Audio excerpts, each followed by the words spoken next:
ये वीडियो कुछ व्यूअर्स के लिए डिस्टर्बिंग हो सकती है। अगर आप सेंसिटिव हैं तो वीडियो को यहीं स्किप कर सकते हैं। The diabolic stew of human remains. Yes, I have an employee that has not reported for work today and highly unlike her. I've tried calling her home number, I've tried calling cell phone and can't get a hold of her. What can we do about that? Can somebody go by and check on them? Yeah, do you know her address? It is 11434 Golden View Lane. And what is your name, ma'am? My name is Jennifer Whited. And what company are you with? Jacobs Engineering. And what's the employee's name? Lisa Guy. Her husband's name is Joel. And they do have a dog named Jake. I think he's a big baby. Okay. And I know that their house is for sale and they are moving and she is leaving our company, but that's supposed to be Friday and this definitely isn't like her just not to show up. I'll send a call over to officers, have them swing by and check on her. And if anything changes before then, just give us a call back here, okay? इस call recording में हम एक lady Jennifer वाइटेड को सुनते हैं जो अपनी एक एम्प्लॉय लीसा गाय की अनएक्सपेक्टेड एब्सेंस को लेकर कंसर्न थी। उनके अकॉर्डिंग लीसा गाय का काम से बिना बताए छुट्टी लेना बहुत ही अनकॉमन था। ऊपर से वो उसे रीच आउट भी नहीं कर पा रही थी। जेनिफर नॉक्सविले पुलिस कम्युनिकेशंस को लीसा के घर जो कि गोल्डन व्यू लेन में स्थित था उनको एक वेलफेयर चेकअप कंडक्ट करने की रिक्वेस्ट करती है। यूएसए के नॉक्सविल टेनेसी में रहने वाली 55 वर्षीय लीसा गाय पेशे से एक पाइपलाइन इंजीनियरिंग डिजाइनर थी और ओक रिज में स्थित जेकब्स इंजीनियरिंग में बतौर एचआर अकाउंट्स पेबल एडमिनिस्ट्रेटर काम कर रही थी। वो और उनके 61 वर्षीय पति जोल गाय सीनियर जल्द ही रिटायर होने वाले थे और गोल्डन व्यू लेन में अपने घर को बेचकर सिगोइंसविल मूव करने वाले थे। उनकी पर्सनल लाइफ की बात करें तो उनकी 3 बेटियां और 1 बेटा था। इन शॉर्ट दुनिया की नज़र में इनकी लाइफ अब तक नॉर्मल चल रही थी जब 28 नवंबर 2016 को ये कॉल पुलिस कम्युनिकेशंस को जाता है। यूनाइटेड स्टेट्स में रोज अनगिनत वेलफेयर चेक कंडक्ट किए जाते हैं। इस चेक को भी एक फॉल्स अलार्म मानते हुए डिटेक्टिव जर्मी मैककॉर्ड 28 नवंबर को लीसा गाय के एड्रेस गोल्डन व्यू लेन में पहुंचते हैं। जैसे जैसे वो घर के करीब आते जा रहे थे उन्हें एक अनहोनी की आशंका खाई जा रही थी। प्रॉपर्टी फॉर सेल पर तो थी पर कोई रियल एस्टेट लॉक उस पर नहीं लगाया गया था। जब नॉक करने पर कोई जवाब नहीं देता तो ऑफिसर फेंस को जंप करके पीछे के रास्ते से अंदर दाखिल होने की कोशिश करते हैं। जर्मी के लिए ये बहुत ही कंफ्यूजिंग और अजीब था क्योंकि पिछले दरवाजे की डोर नॉब मिसिंग थी और दरवाजे का शीशा भी गर्म था। अंदर से किसी केमिकल की स्ट्रॉन्ग स्मेल आ रही थी। उनके लिए ये बहुत ही ऑड था। जर्मी के अकॉर्डिंग घर की हालत बहुत ही नेगेटिव साइंस दे रही थी। उनके व्हीकल तो घर के बाहर ही खड़े थे तो जाहिर सी बात है कि गाय कपल भी अंदर ही होंगे और अगर वो घर के अंदर थे तो घर के अंदर चल क्या रहा था। डिटेक्टिव्स फिर से फ्रंट डोर पर जाते हैं और कुछ ऐसी चीज़ की तलाश करते हैं जिससे वो दरवाजे को खोल सकें। लकीली उनको एक गैरेज ओपनर बाहर गाड़ी में पड़ा मिल जाता है। इस गैरेज ओपनर से गैरेज के डोर को खोला गया और ये रास्ता सीधा घर के अंदर जाता था। घर के अंदर जाते ही ऑफिसर्स को बहुत ही एक्सट्रीम हीट फील होने लगी और वो स्ट्रॉन्ग बदबू और भी बढ़ गई और अंदर तो कुछ अजीब ही चल रहा था। टेबल पर कुछ पर्स और एक हैमर पड़ा था और फ्लोर पर कुछ ग्रोसरीज बिखरी पड़ी थी। स्टोव ऑन था, अवन ऑन था। Stuff like that in bags that you could just see sitting there, and it's odd. I mean, there's stuff in the middle of the floor at an entryway, so you're wondering if आखिर यहाँ चल क्या रहा था? लीसा और Joel कहाँ थे? Officers जैसे ही किचन में पहुंचे उनकी नज़र एक बड़े से पॉट पर पड़ती है। जब पॉट को खोला गया तो उसके अंदर का नज़ारा इतना खौफनाक था जिसे देखकर ऑफिसर्स की भी रूह कांप गई। पॉट के अंदर किसी का कटा हुआ सर था। किचन के अंदर ही डाइनिंग टेबल पर गन्स रखी हुई थी। डिटेक्टिव जर्मी के अकॉर्डिंग ये सब बहुत ही हॉरिफाइंग था। आखिर यहाँ क्या हुआ था? गाय कपल कहाँ थे? क्या ये सब उन्होंने ही किया था? डिटेक्टिव्स इन्वेस्टिगेशंस को कंटिन्यू करने का डिसीजन लेते हैं। अपस्टेयर्स जाते हुए सीढ़ियों से उनकी नज़र हॉलवे पर पड़ती है जहाँ पर खून के निशान थे।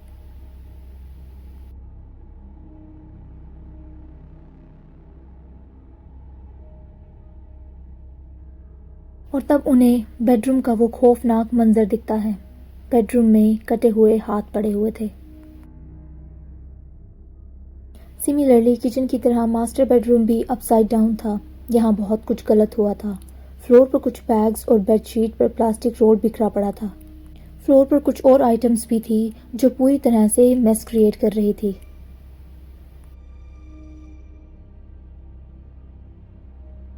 और बाथरूम का नज़ारा तो उससे भी बदतर था। बाथरूम में वो 2 टब्स थी जिसमें कुछ बॉडी पार्ट्स को लिक्विफाई किया गया था। ये नज़ारा पुलिस के लिए भी खौफनाक था। ऑफिसर जर्मी के अकॉर्डिंग वो इतना भयानक था कि उनकी आंखों के सामने आज भी वो मंजर एक भयानक सपने की तरह आता है और उन्हें हॉन्ट कर जाता है। वहीं गाय फैमिली का पेट डॉग जैक, जिसका जेनिफर वाइटेट कॉल रिकॉर्डिंग में जिक्र कर रही थी, ट्रॉमेटाइज कर रहा था। लकीली किलर ने उसे जिंदा छोड़ दिया था।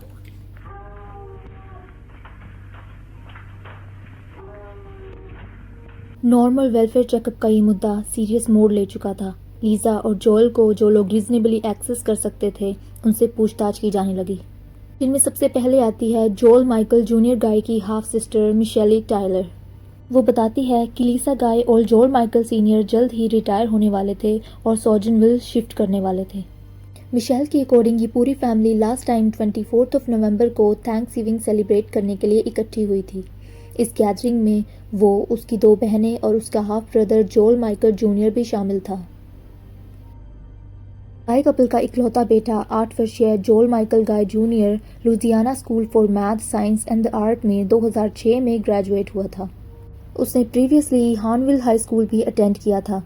ग्रेड्स की बात करें तो वह एक नॉर्मल स्टूडेंट था।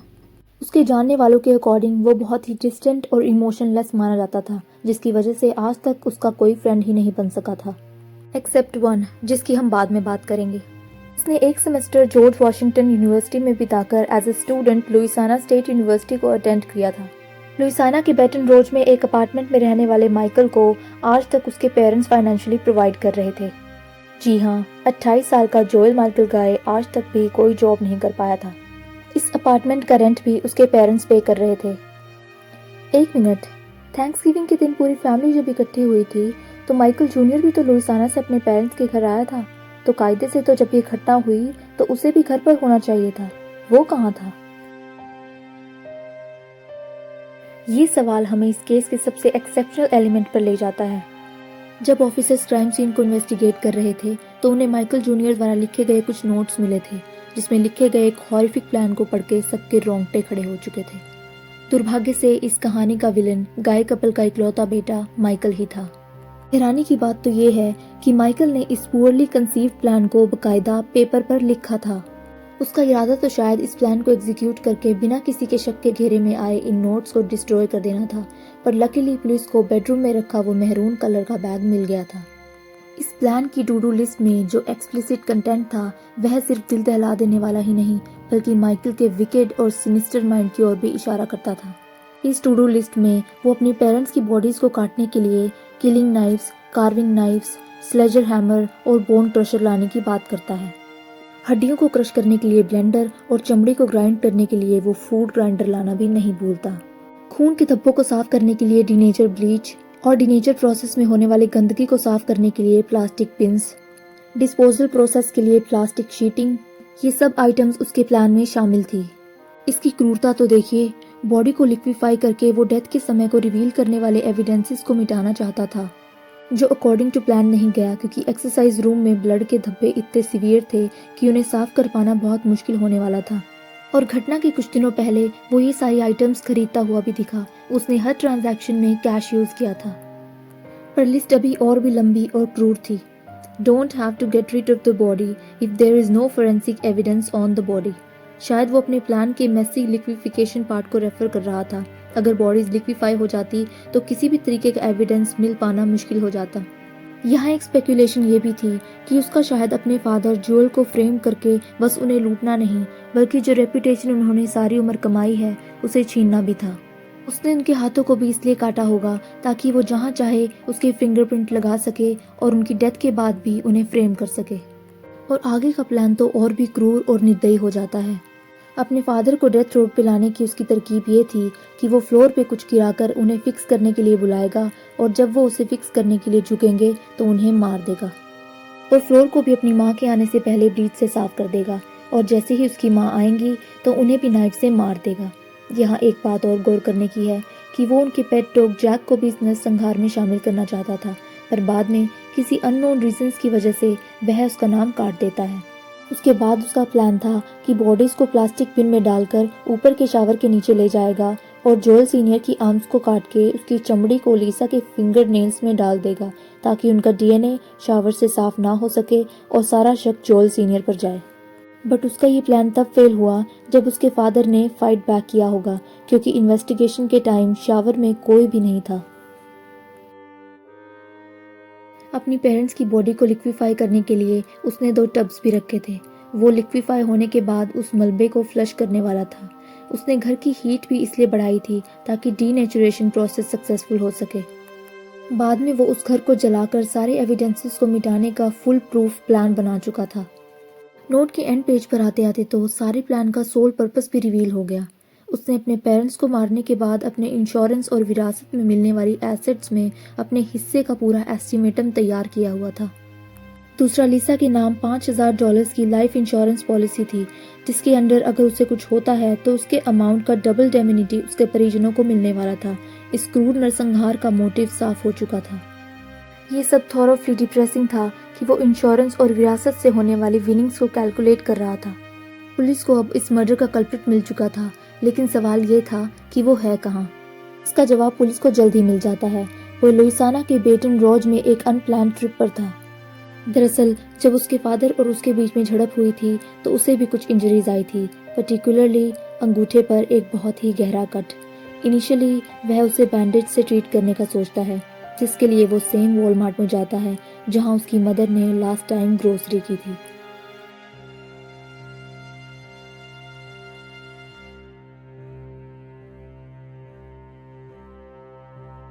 उसने इस कट को ट्रीट करके बचे हुए प्लान को एग्जीक्यूट करने जाना था, पर जैसे जैसे घंटे बीतते गए उसके अंगूठे का दर्द बढ़ता गया। इसका इलाज करवाने उसे संडे की शाम नवंबर 27 को लुइसाना के state university student health centre में जाना पड़ा। उसने उन्हें बताया कि यह कट घर वापस आके उसने कॉप्स को देखा और सडनली प्लान चेंज करते हुए बैटन रोज में ही स्थित अपने अपार्टमेंट में चला गया। 29 नवंबर को एक अरेस्ट वारंट इशू करने से पहले मंडे के दिन पुलिस उसे मॉनिटर करती है और फाइनली 29 नवंबर को उसे अरेस्ट कर लिया जाता है। उसका पूरी जिंदगी में कोई फ्रेंड तो नहीं बना था, बट प्रिजन में उसने अपने रूममेट माइकल मैक्रन को फ़ोन कॉल किया था। वो एक सॉलिटरी फ्रेंड जो हाई स्कूल में उसे मिला था, वो फ्रेंड तो बिल्कुल भी नहीं लग रहा था। जरा ये कॉल रिकॉर्डिंग सुनिए।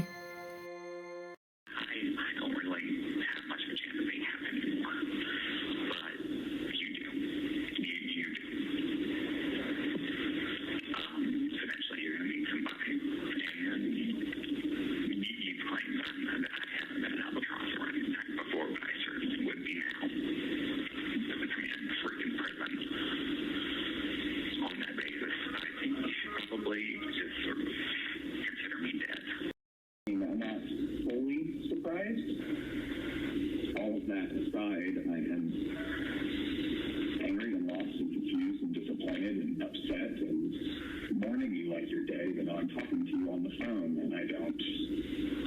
It's taking everything I have to process and maintain my sanity. I mean, that is the biggest thing here is that I think of you all the time. You were the only good thing in my life.